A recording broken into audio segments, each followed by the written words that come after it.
कि राजस्थान की सरकार, अब की सरकार के 2 साल के काम बेमिसाल रहे। कांग्रेस पार्टी को मैं चुनौती देता हूं कि वो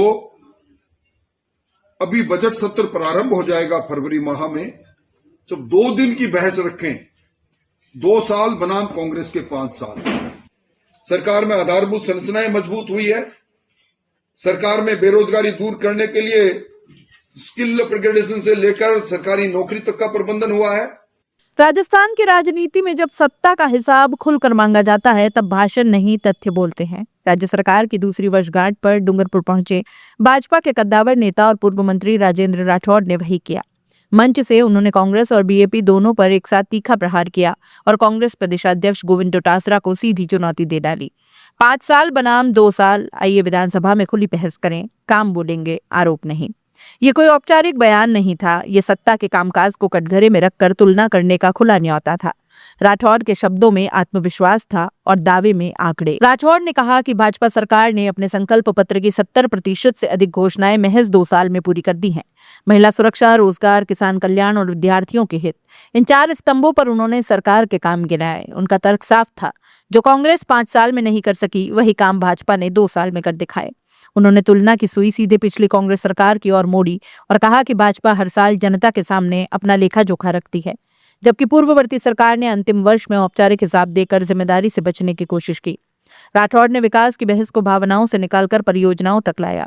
उन्होंने बांसवाड़ा में प्रस्तावित 4500 करोड़ रुपए के एटॉमिक पावर प्लांट का उल्लेख करते हुए कहा कि राजस्थान ऊर्जा क्षेत्र में आत्मनिर्भरता की ओर तेजी से बढ़ रहा है। के अंदर खुली चुनौती देते हुए खुली बहस करना चाहते हैं। विधानसभा के वो सदस्य हैं। विधानसभा का मंच लोकतंत्र में सर्वोच्च मंच माना जाता है। कांग्रेस पार्टी को मैं चुनौती देता हूं कि वो अभी बजट सत्र प्रारंभ हो जाएगा फरवरी माह में, जब 2 दिन की बहस रखें। 2 साल बनाम कांग्रेस के 5 साल।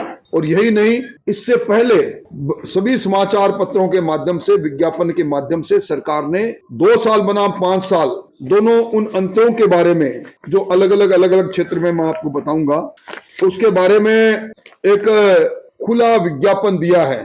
तब और अब अच्छा रहे। कांग्रेस के नेता अगर इतना दंभ भरते हैं तो उन आंकड़ों के आधार पर, जिन आंकड़ों के आधार पर हमने अपने 2 साल के काम की तुलना कांग्रेस के 5 साल से की। संदेश स्पष्ट था, बड़े फैसले, दीर्घकालिक सोच और निवेश, यही विकास का रास्ता है। बीएपी पर निशाना साधते हुए राठौड़ का स्वर और कठोर हो गया। उन्होंने आरोप लगाया कि आदिवासी अंचलों में विकास की बजाय अराजकता फैलाने की राजनीति की जा रही है। पहले जाति के नाम पर वोट, फिर सत्ता में आने के बाद गलत परंपराओं का समर्थन।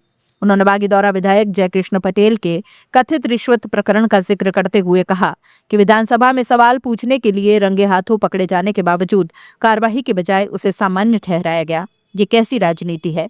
राठौड़ का आरोप था कि ऐसी सोच युवाओं को भ्रमित करती है, जबकि भाजपा सरकार आदिवासी क्षेत्रों के लिए योजनाओं और संसाधनों के साथ काम कर रही है। कमीशनखोरी पर मीडिया स्टिंग के सवाल पर राठौड़ ने कहा कि जैसे ही मामला सामने आया, मुख्यमंत्री ने तुरंत कार्रवाई की। विधायक निधि रोकी गई, विषय को विधानसभा की सदाचार समिति को सौंपा गया, नोटिस जारी हुए और साफ कहा गया कि दोष सिद्ध हुआ तो कानूनी कार्रवाई होगी। उन्होंने जोर देकर कहा कि कार्रवाई में दल नहीं देखा गया, यदि भाजपा का विधायक भी है तो भी यही नियम लागू होंगे। यह बयान सरकार की जवाबदेही को रेखांकित करने की कोशिश था। राठौड़ ने कांग्रेस और बीएपी पर विनाशकारी राजनीति, जातिगत ध्रुवीकरण और युवाओं को गुमराह करने का आरोप लगाया। वहीं भाजपा को उन्होंने गरीब, वंचित और पिछड़े वर्गों के स्थायी विकास का पक्षधर बताया।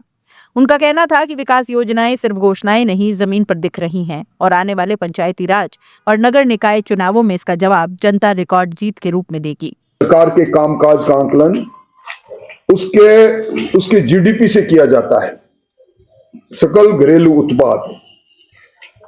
राजस्थान की सरकार भजनलाल जी के आने के बाद राजस्थान की जीडीपी 16% के आधार पर बढ़ी है। ये राजस्थान का उजला पक्ष है।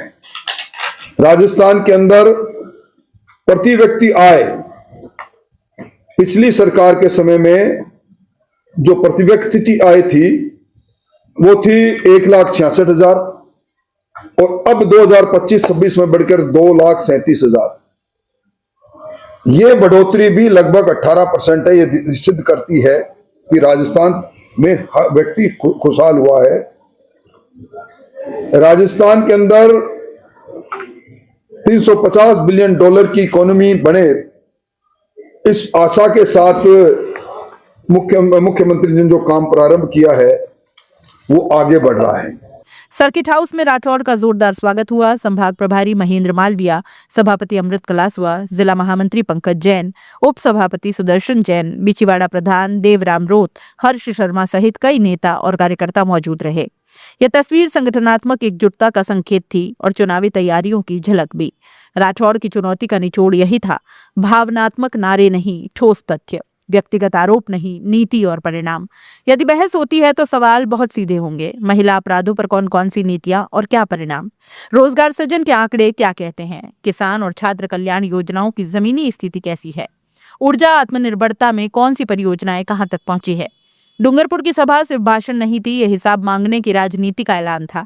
राठौड़ ने विपक्ष को खुला न्योता दिया, आइए विधानसभा में बैठकर तुलना करें जनता के सामने। अब गेंद विपक्ष के पाले में है। क्या वो 5 साल बनाम 2 साल की बहस स्वीकार करेगा या राजनीति फिर आरोपों के शोर से उलझेगी? एक बात तय है, राजस्थान की राजनीति में अगले दौर की बहस काम बनाम दावा पर होगी और इसी कसौटी पर जनता फैसला सुनाएगी। ग्राउंड पर में आ जाना, जमीनी स्तर पर काम प्रारंभ हो जाना, इस बात को सिद्ध कर रहा है कि राजस्थान में निवेश का वातावरण बना है। ईज ऑफ डूइंग बिजनेस में राजस्थान ने छलांग लगाई है और इसका मुख्य कारण है कि राजस्थान की कानून व्यवस्था में एक बड़ा सुधार भी हुआ है। 18.6% अपराध पिछले शासन से कम हुए हैं।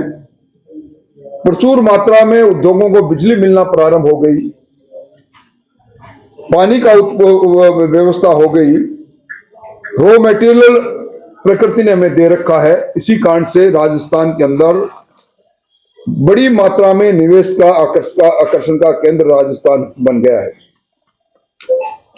अभी निश्चित तौर पर राजस्थान में पानी की कमी और पानी की कमी को दूर करने के लिए ईआरसीपी को जिस प्रकार अटकाया भटकाया था गहलोत साहब ने और जिस प्रकार उस पर राजनीति करके कदम ताल की थी, 26,000 करोड़ के आदेश जारी हो गए ईआरसीपी में, राम जल सेतु लिंक परियोजना में, जिसमें 17 जिलों में 3.25 करोड़ लोगों को पीने का पानी मिलेगा और 4 लाख से ज्यादा वहां हेक्टर से ज्यादा सिंचाई होगी।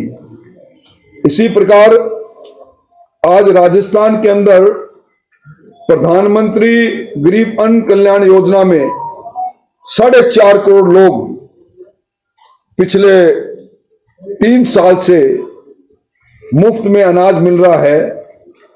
ये कम बात नहीं। पहली सरकार भजनलाल जी की सरकार, जिस सरकार ने बनते ही निर्णय लिया था हम प्रत्येक वर्ष सरकार के द्वारा किए गए कामों को लेकर, जन कल्याण के लिए किए गए कामों को लेकर एक रिपोर्ट कार्ड के माध्यम से जनता के बीच में आएंगे।